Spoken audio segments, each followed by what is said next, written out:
খাওয়া দাওয়া করতে বলুন তো। এই চটি চাটা কচি কাকু, তুমি কিন্তু একদম খাওয়া দাওয়া করছো না বলে দিলাম। শরীরটা তোমার একদম শুকিয়ে গেছে। না খেয়ে মরে গেলে পশ্চিমবাংলার সর্বনাশটা কে করবে শুনি? শুধু চটি চাটলেই হবে, না খেলে চলবে?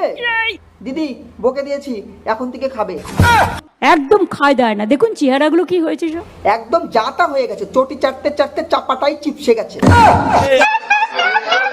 নচিকেতাকে আমি সবসময় বলি নাচি নাচি।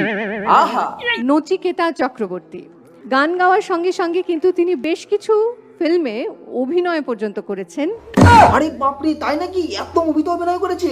তাহলে তো আমাদের চটি চাটা চাপা ভাঙা কচি কাকু তো মহানায়ক হয়ে গেছে। দাও, মহানায়কের উপাধিটা দিয়েই দাও তাহলে। মহানায়কে ভূষিত হয়েছেন নচিকেতা। জয় মহানায়ক নচিকেতা কি জয়, জয় চটিকেতা মহানায়ক নচিকেতা কি জয়। ভাগ্যিস আমাদের মহানায়ক উত্তম কুমার আজ বেঁচে নেই, যদি বেঁচে থাকতেন আজকের দিনে আরেকবার মারা যেতেন।